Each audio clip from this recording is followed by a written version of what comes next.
Hadirin sidang Jumat yang dimuliakan Allah Subhanahu wa taala. Melalui mimbar khutbah ini selaku khatib tak bosan-bosannya wabil khusus kepada khatib sendiri dan umumnya kepada kita bersama, mari kita tingkatkan lagi tawakal kita, tafakkur kita, terlebih-lebih keimanan dan ketakwaan kita kepada Allah Subhanahu wa taala. Yang sudah umum, mahiyat taqwa. Taqwa itu sebagaimana di awal-awal kitab Tasirul Halaq, hiya imtisaru awamirillahi azza wa jalla. Kita berusaha menjunjung segala bentuk apapun perintah Allah, wajtinabun nawahihi, berusaha meninggalkan apapun bentuk larangan Allah, sirran wa alaniyah, baik secara sembunyi atau terang-terangan. Ini definisi umum menurut ulama ahli sunnah wal jamaah daripada definisi taqwa. Hadirin sidang Jumat yang dimuliakan Allah Subhanahu wa taala. Pada khutbah ini mari kita tadabburi satu ayat, satu surah yang istimewa, yaitu suratul Kahfi, yang mana hadis Nabi SAW sangat banyak yang menjelaskan bagaimana keutamaan fadilahnya. Tapi ada satu, dua ayat atau tiga ayat yang insyaAllah akan kita sampaikan, yaitu bertepatan pada ayat yang ke-28. Indah Allah katakan dalam ini ayat.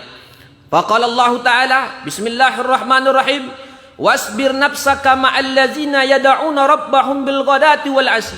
Wasbir, sabarlah engkau ayat Muhammad. Ini kita ambil dari tafsir Jalalain dan begitu juga dengan tafsir yang lain. Wasbir kata Allah, sabarlah engkau wahai Muhammad, nafsaka ahbisha. Hendaklah kau menahan diri dan sabar dan istiqamah. Dengan siapa kau sabar? Ma'allazina yada'una rabbahum bilghadati wal asyi, kepada bersama orang-orang yang paginya menyuruh Allah, yang paginya berzikir mengingat Allah. Begitu juga wal asyi, ketika senja, pagi dan petang, mereka berzikir mengingat Allah Subhanahu wa taala. Sebagaimana disebutkan oleh Imam Ibnu Abbas bahwa Nabi ketika masuk satu masjid, maka Nabi dapati satu halaqah zikir. Maka Allah perintahkan kepada Nabi, ya Muhammad wasbir, hendak kau sabar bersama orang-orang yang ada di halaqah zikir yang menyeru di pagi hari dan di petang hari. Karena kelompok-kelompok ini mesti ada, supaya keberkahan tak diangkat dari muka bumi Allah Subhanahu wa taala. Walaupun wahumul fuqara, sekalipun mereka sebagian mereka fuqara yang ekonominya di bawah garis kemiskinan, tapi mereka pagi dan petang yazkurunallah, menyeru, berzikir mengingat Allah Subhanahu wa taala. Penggalan ayat ini kata para ulama bahwa kita ini mesti sabar ya terhadap apapun bentuknya. Apapun bentuk ibadah kita mesti sabar. Kenapa? Karena kata Imam Sa'ad, kata beliau bahwa amal ibadah, amal soleh fihi arba'atu asya'a. Itu pondasinya, dasarnya ada 4. Di antara yang 4 itu adalah sabar. Ketika kita beramal ibadah, beramal soleh, maka rukunnya adalah, di antaranya adalah sabar. Ada 4 kata beliau. Pertama ilmu, beramal mesti dengan ilmu. Yang kedua beramal mesti berangkat dari niat, mukhlis, berangkat dari niat. Yang ketiga mesti sabar. Kalau kita beramal ibadah istiqamah di jalan Allah, kalau tak sabar setengah jalan, sia-sia, rugi. Yang terakhir adalah ikhlas. Ini diantara rukunnya. Begitu juga dengan orang-orang yang saleh. Begitu juga dengan orang-orang yang setiap hari dan pagi menyeru Allah Subhanahu wa taala, dan kita mesti bersabar bersama mereka dan kita ikut bersama mereka. Ini maksud daripada ayat ini disebutkan oleh para ulama mufassirin. Yuriduna, mereka berkeinginan, dalam tafsirnya biibadatihim, dengan ibadah mereka, wajahahu, hanya semata-mata mencari ridha Allah. Jadi kita ini mesti bersabar dengan orang-orang yang berzikir mengingat Allah di pagi dan petang, dan mereka yuriduna, dan mereka ketika beribadah wajahahu, hanya berharap ridha Allah Subhanahu wa taala. Laisa ala qulubihim min a'radid dunya, sedikit pun tak ada di hati mereka ya tujuan hidup mereka dunia semata.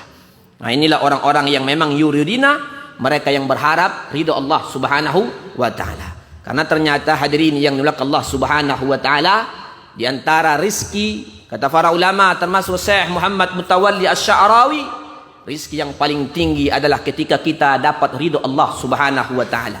Di bawah itu ketika islahul bana, anak kita, keturunan kita baik, soleh dan solehah, itu utama.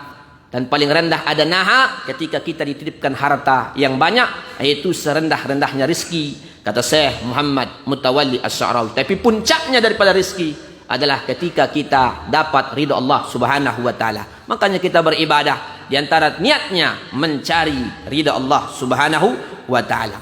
Jadi ada orang-orang yang seperti ini. Dalam tafsir lain disebutkan maksudnya yazkuruna, orang yang menyeru Allah, yada'una, yang menyeru Allah di pagi dan petang hari, maksudnya apa? Mereka yang bertasbih, wat tahmid, wat tahlil. Sebagaimana keutamaannya, karena mereka inilah yang menanam tanaman sorga. Sebagaimana disebutkan dalam kitab Dardir, ketika Nabi Mi'raj berjumpa dengan Nabiullah Khalilullah Nabi Ibrahim, apa kata Nabi Ibrahim kepada Nabi Muhammad? Ya Muhammad, mur ummataka, perintahkan umatmu, fal tuksiru girasal jannah, hendaklah umatmu memperbanyak tanaman-tanaman surga. Faqala Nabi SAW, Nabi bertanya lagi, wa ma girasul jannah ya Ibrahim, apa itu tanaman surga? Kata Nabi Ibrahim, hendaklah mereka aksiru, memperbanyak mengucapkan subhanallah walhamdulillah wala ilaha illallah wallahu akbar. Sebagian riwayat mengucapkan la ilaha illallah, sebagian riwayat menyebutkan juga mengucapkan la haula wala quwata illa billahil aliyul azim. Hadirin sang Jumat yang dimuliakan Allah Subhanahu wa taala. Kemudian ayatnya Allah sambung lagi, wala ta'du aynaka anhum, jangan kau palingkan matamu dari mereka. Orang-orang yang menyeru di pagi hari dan mengharap ridho Allah, jangan pernah kalian memandang sebelah mata kepada mereka. Kalau kalian memandang sebelah mata dengan mereka, menjauhi mereka, antum minal khasirin, kalian termasuk orang-orang yang sangat merugi. Jadi wala ta'du aynaka anhum, jangan berpaling daripada mereka. Turidu zinatal hayatid dunya, hanya gara-gara kamu berharap perhiasan kenikmatan dunia. Sehingga karena kau berpaling dengan mereka gara-gara hanya perhiasan dunia, kau jauhi mereka, kau jauhi orang-orang soleh, hanya gara-gara kau cinta dunia, terlalu cinta terhadap dunia yang asal katanya dana, satu yang rendah, satu yang hina.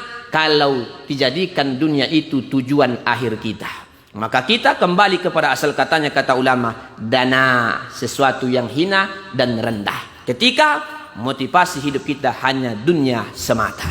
Hadirin yang Jumat yang dimuliakan Allah Subhanahu wa taala. Kemudian Allah katakan lagi dalam ini ayat, wala tuti' man aghfalna qalbahu an dzikrina. Wala tuti', jangan kamu patuh. Wala tuti' wala tattabi, jangan kau ikuti orang-orang yang kami lalaikan hatinya an dzikrina, daripada mengingat kami. Orang-orang yang sama sekali la yazkuruna, yang tak pernah berzikir mengingat Allah Subhanahu wa taala. Jangan taati mereka, jangan terlalu akrab dengan mereka. Ini maksud ayat ini, kata para ulama. Kenapa? Aghfalna qalbah, kami sudah lalaikan hati mereka an zikrina, daripada mengingat kami. Kenapa? Wattaba'a hawa, karena mengikut hawa nafsunya. Karena mereka menturuti hawa nafsu. Sementara di pesan Nabi kepada Sayyidina Ali, sebagaimana dalam kitab Wasiyatul Mustafa, man ata'a hawa, siapa yang menuruti hawa nafsunya, maka jahannamu ma'wah, maka neraka jahannamlah tempatnya.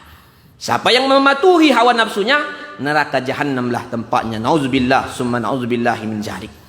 Wa kana amruhu furta, sehingga mereka ini melakukan sesuatu yang melampaui batas. Ini kandungan dari ayat ini. Pertama, menganjurkan kita senantiasa bersama orang-orang yang baik, orang-orang yang berzikir, orang-orang yang mencari ridha Allah Subhanahu wa taala, dan hindarilah, jangan terlalu akrab dengan orang-orang yang lalai mengingat Allah Subhanahu wa taala. Kemudian kata Allah, wa qulil haq, ya Muhammad, katakanlah al-haqqu min rabbikum, kebenaran yang mutlak itu hanya dari Allah Subhanahu wa taala. Tapi ayat ini mengatakan, paman syaa falyu'min wa man syaa falyakfur. Siapa yang mau beriman silahkan, siapa yang mau kufur silahkan. Jadi ada pilihan. Tetap dalam dakwah basyirah wa nadhirah. Jadi ayat ini mengatakan siapa yang mau beriman silahkan, falyu'min, Tapi siapa yang mau ingkar juga silahkan. Tapi inna a'tadna lizalimina nara. Namun kami katakan, kata Allah, kami sediakan bagi orang-orang yang ingkar naro, neraka jahanam. Nah ini, silahkan kau kufur, tapi kami sediakan ya neraka. Ahatu bihim suradiqaha, dan yang mana apinya ini menyala-nyala, ya menyala saking panasnya sampai-sampai di neraka jahanam. Wa in yastagisu, ketika mereka minta minum, maka bima yugasu bima'in kal muhli, maka kami beri minum daripada air tapi besi yang dipanaskan menjadi cair. Sudah itulah minuman mereka di neraka jahanam. Besi meleleh, besi dipanaskan, besi itu seperti air. Itulah yang diberikan kal muhli yaswil wujuh, sehingga wajah mereka terbakar. Sudah terbakar, gosong, kembali lagi, gosong, kembali lagi. Begitu dahsyatnya ya ajabnya Allah Subhanahu wa taala. Kemudian bi'sas syarab wa sa'at murtafaqa, inilah seburuk-buruknya minuman, dan wasa'at murtafaqa, seburuk-buruk tempat istirahat. Itulah neraka jahanam. Murtafaqa, seburuk-buruk ya tempat istirahat, itulah nerakanya Allah Subhanahu wa taala. Makanya Allah sudah katakan dalam ayat lain, kebanyakan nanti di antara ya penghuni neraka sebagaimana dalam ayat walaqad zara'na li jahannama katsiran minal jinni wal ins lahum qulubun la yafqahuna biha, karena memang mereka tak gunakan hati mereka. Walahum a'yunun la yubsiruna biha, mereka tak gunakan penglihatan mereka padahal mereka melihat kebesaran Allah. Mereka melihat ya betapa agungnya Allah Subhanahu wa taala. Walahum adzanun la yasma'una biha, mereka tak mempergunakan telinga mereka mendengar apa? Ayat-ayat Allah. Wa mawa'izatul hasanah, dan pesan-pesan baik min ulama, daripada ulama, wal hukama, dan daripada ahli hikmah. Mereka abaikan, mereka tutup telinga mereka. Bahkan Allah sifati mereka ulaika kal an'am, mereka ini seperti binatang, balhum adal, bahkan lebih parah daripada binatang. Ma'udzubillah. Nah, ini disebutkan oleh Allah Subhanahu wa taala. Sementara yang terakhir, innal ladzina amanu wa amilus solihati, sesungguhnya orang-orang yang beriman kemudian bukan cukup beriman, beramal soleh, inna la nudi'u ajra man ahsana amala, sedikit pun tidak kami sia-siakan daripada pahala perbuatan mereka di antara amal-amal yang pernah mereka lakukan. Bahkan kami sampaikan kepada mereka kabar gembira, wa basyiril ladzina amanu wa amilus solihat anna lahum jannat, bagi mereka sorga-sorga tajri min tahtil anhar, yang digambarkan hanya sebagian kecil gambarannya. Kalau gambaran asli sorga itu mala ainun ra'at wala uznun sami'at wala khatara fi qalbil basar, belum terlintas dalam hati dan pikiran manusia.